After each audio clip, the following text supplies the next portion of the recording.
Good evening, I'm Dan Senor filling in for Charlie Rose. Last Thursday, Middlebury College experienced a scene that's becoming increasingly familiar. Dr. Charles Murray, a scholar at the American Enterprise Institute, was invited to speak. A massive protest greeted him. The intent was not to simply express peaceful dissent, but to shut down his speech. Dr. Murray and the Middlebury professor who interviewed him ran into a mob of protesters, several of whom physically assaulted Dr. Murray's interviewer and forced her to the hospital. The incident and others like it bring into sharp relief a growing tendency on American campuses, an intolerance for freedom of speech and a challenge to intellectual diversity.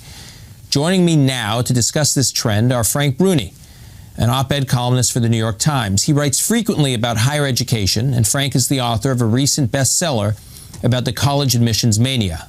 Where You Go Is Not Who You'll Be is the title of the book. And Jonathan Haidt, who's a professor at NYU's Stern School of Business, is the author of the New York Times best-selling book, The Righteous Mind: Why Good People Are Divided by Politics and Religion. He's also founder of a new organization dedicated to countering what he calls illiberalism on campus, called the Heterodox Academy. Welcome to you both. I want to start with you, Frank. There's a lot to cover in this discussion. First of all, how did we get here? This incident with Dr. Murray at Middlebury was not the first time this has happened. We're seeing this all over the place. This didn't exist when you and I were going to college. No. What has happened? Well, luckily, we're not seeing the kind of violence at Middlebury or at UC Berkeley everywhere, but we are seeing this desire to shut down speakers who are unwanted. And I think there are three things that come to mind above all others. One is we are living in an era, when you step away from campus, of increasingly partisan, polarized, vitriolic debate. So why wouldn't we see a heightened version of that on campuses, among kids who are at the most passionate phase of life? I think it's also important to note that this is the generation that's the everybody gets a trophy generation, right? So no one modulates themselves or thinks I should kind of retire in the public space, let other people have their say, because everybody is, it's very individualist sentiment like that. And then lastly, and Jonathan I think can speak to this much better than I can, there's not a lot of ideological diversity on a lot of the campuses where this is happening. And so the notion that somebody with a perspective totally contrary to your own deserves the stage, deserves to be heard, that's sort of going away because there's so little diversity and there's so little appreciation for that, really important ethos of education and of civil debate. So, Jonathan, how widespread is this? Give us some perspective here. How big a problem is this? Sure. So first we need to put some parentheses around this, because it's not happening on most campuses. Most campuses are not four-year residential schools.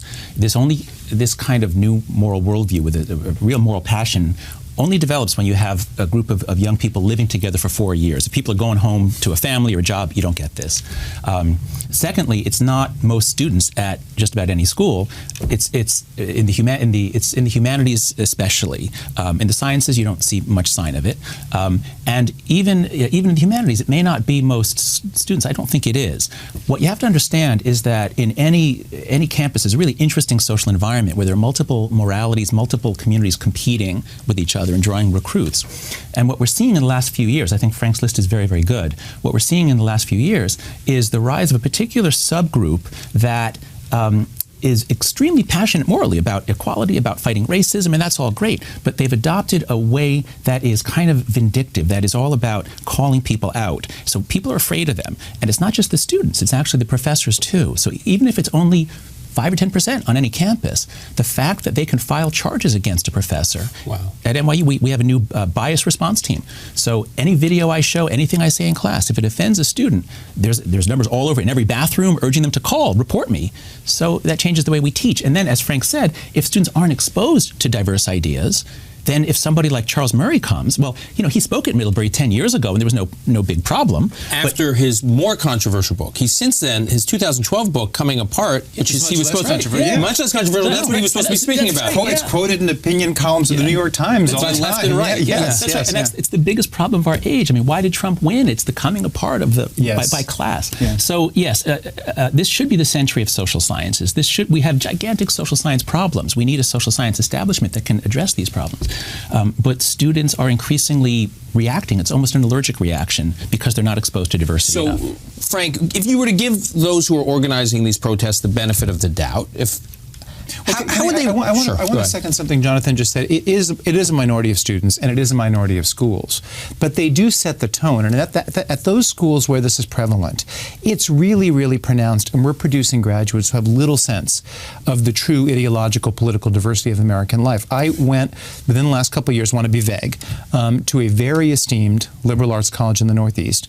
And when I was there, the president had a dinner for me at the president's house, and all these faculty members went around the table and sang the praises of the school. And I heard about the affinity group they had for this group. I heard about XYZ. We got to the end, there were like 20 faculty members. At the end they said, do you have any questions? And they were all boasting about what a diverse environment they had. And I had one question. I said, is there a group for Republican students?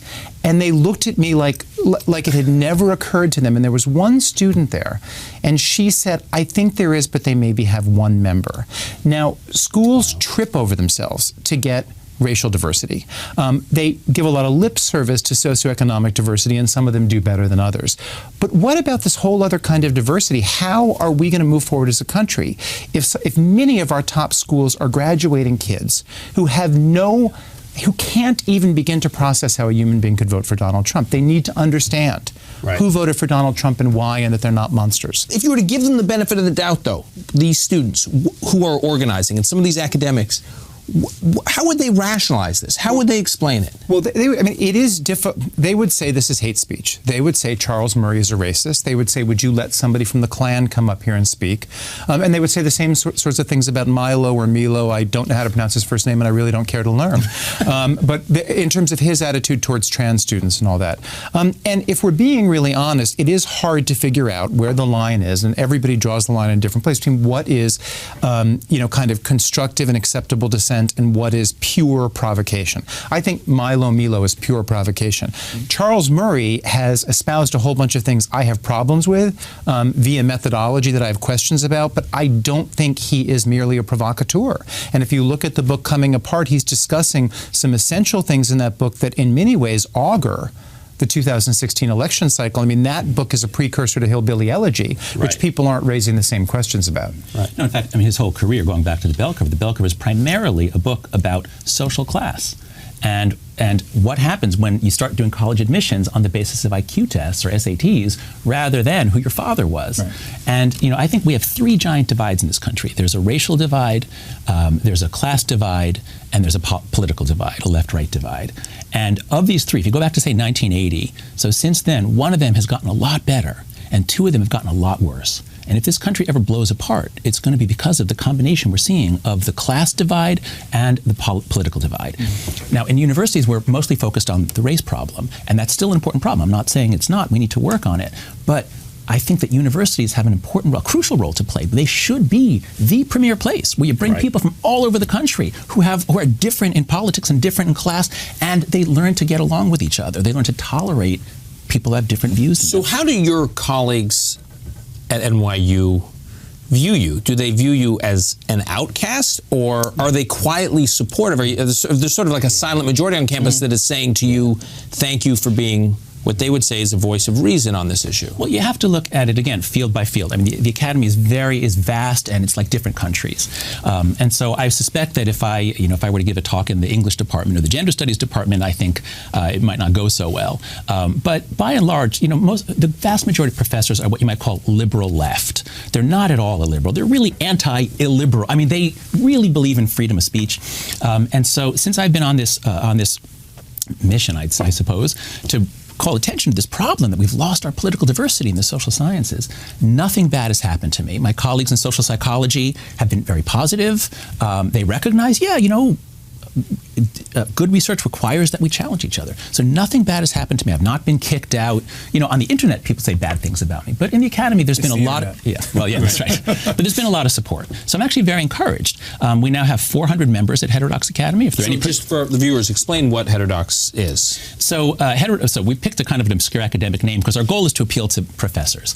Everybody can agree that an orthodox academy would be a bad thing. Mm-hmm. If we have a sacrament and we all pledge allegiance, truth is fine. We can all pledge allegiance to truth. But if the academy becomes focused on, anti-racism, even if it's a good goal, if we all are like, this is our mission, that's going to blind us. So Heterodox Academy was started when I wrote a paper with a few other social psychologists showing that we've lost almost all of our political diversity in psychology. And then when we published that, I heard from people in other fields saying it's the same thing. And people who even would dare question the sort of the favored position get kind of shot down or humiliated. And so our research is kind of, only in the politicized areas. In certain areas, our research, I think, is not as reliable as it would be. So me and some other professors, we got together, we said, hey, let's buy a web domain name, let's start writing, let's call attention to this. And we are, I think, the most balanced organization in the entire academy. We're about even between left and right. We have a lot of centrists and libertarians. So if you just go to heterodoxacademy.org, and if you're a professor, join. And we're just advocating to, we need to have sort of the give and take. We need freedom of inquiry. So I want to come back to what Frank said about students not being exposed to people who may view the world differently, ideologically, philosophically. Education, right? So talk about when these students are leaving their senior year of college and they're actually pursuing jobs professionally, not just the lack of ideological diversity, but just what this means for them in terms of their ability to compete in an increasingly cutthroat, competitive, employment environment. Well, they're very, very rigid in their notions of how things should be, and I think that translates well beyond politics to everything else. And I hear employers complaining all the time about this generation of students because they hate to be challenged, they hate to be countermanded. They've been told, you're right, you're right, you're right, and that you're right extends to their ideological beliefs in these incredibly homogenous enclaves that we've constructed for them in the Ivy League, outside the Ivy League. Again, the minority of schools, as Jonathan says, but a significant number of the schools that feed some of the employers I think you have in mind when you're asking that question. And you see the same thing in the business school? No, not so much. Business school is much more pragmatic. Yeah. I was in the psychology department at UVA. If you're in the School of Liberal Arts, things are just much more ideological, much more about projecting an image of yourself as having a certain kind of politics. Business students are much more pragmatic. So, there are hints of it, but business schools, engineering schools, natural sciences, there's very little of this. What I'm hearing from students, because a lot of students write to me now, is that education schools and social work schools are the worst. Those are, some of them, I don't know, but the ones that I hear about are really, really repressive. So I think that should be very concerning. And you're concerned about just in terms of how we're preparing students. Oh my God. So to build on what Frank said, I think the best analogy here is to understand what's happening with peanut allergies. Why are peanut allergies rising? They've been rising at an alarming rate since the 90s. And so what do? I take my kids to school. We get these long lectures on how we can't have any peanut butter in school. And if you bring them, you're basically expelled. Yeah, that's right. Well, a report came out last year. Do you know why peanut allergies are rising? Because we haven't exposed kids to peanuts. Right. That's the reason they're rising. So the new recommendation is you got to give kids peanuts early. Right. So this is what we've been doing in the name of. Right. No, it's not even a metaphor. I mean, it's the exact same psychological process. So Nassim Taleb has this wonderful book called Anti-Fragile. Kids are anti-fragile. So if you're fragile, that means like, if I knock this, it'll break. Don't knock it. Right. But anti-fragile, like your bones, your brain, your personality, you need challenges, you need setbacks. You need to experience exclusion and insult in order to make it to adulthood. And the biggest problem, I think, is the loss of unsupervised play. So Lenore Skenazy has been brilliant on this with her book, Free Range Kids. In our childhoods, after school, we spent time where there was no adult around, but there was a real crime wave. No after-school programming. Yeah, imagine that. Right. You just have to come home and kind of figure out how to keep yourself busy. Yeah, that's right. And so, but in the 80s, there was a real crime wave. There were anti-bullying measures. There was a fear of abduction. So for a variety of reasons, kids basically were never out of adult oversight. And now in many towns, you can get arrested if your kid goes to the park to play. Right.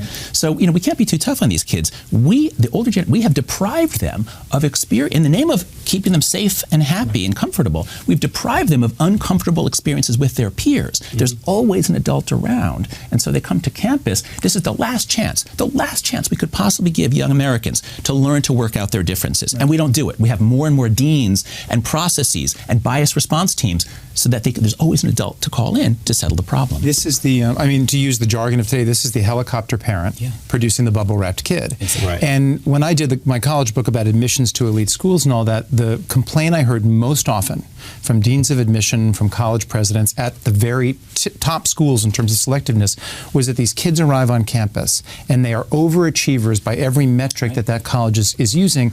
And the phrase that sticks with me is one admissions dean said, "I am always amazed by the stunning fragility of these kids, which is exactly what Jonathan was talking about. And so what do? We give them these safe spaces. We construct these affinity groups. And debate about that is so shut down. I wrote a column not long ago asking the question, all of these colleges that put so much effort into bringing in a diverse class, once those kids are on campus, what do they do to actually promote interaction so that you have diverse interactions Imagine that. Right, and don't affinity groups, don't safe spaces, don't those sort of work in the opposite direction.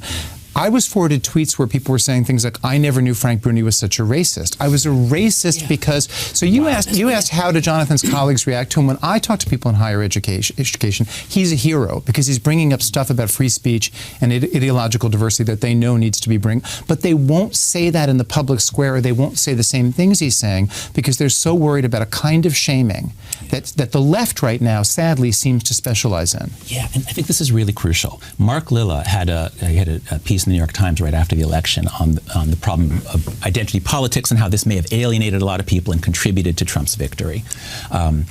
And the response from many academics was ferocious. One of his colleagues at Columbia, within a few days, had some essay basically linking him to the Ku Klux Klan. Now, which is what that's right. But here's the point. So Lilla comes back with this brilliant point. He says, "That's a slur, not an argument."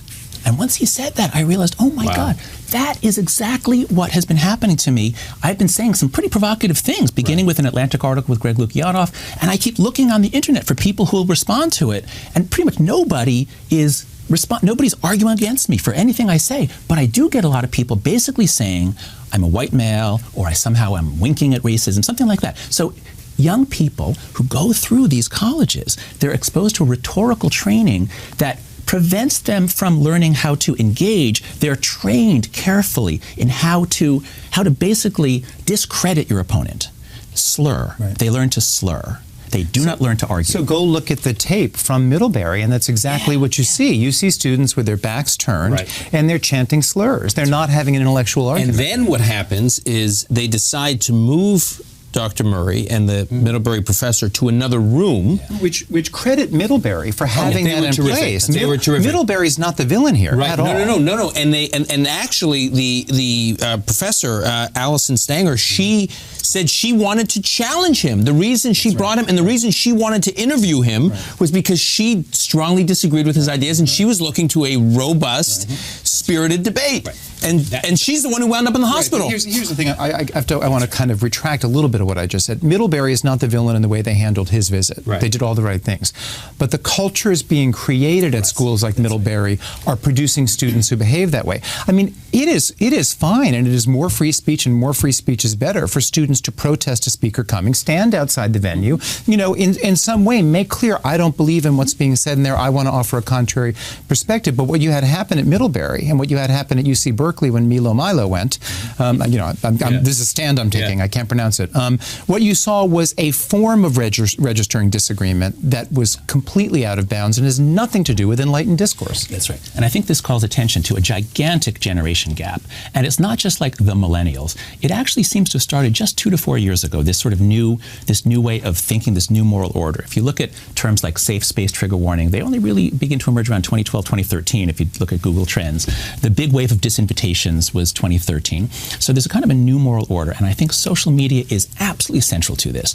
Facebook lowered its age for, you could join it at 13, I forget, was it 2006, 2007, something like that, around there.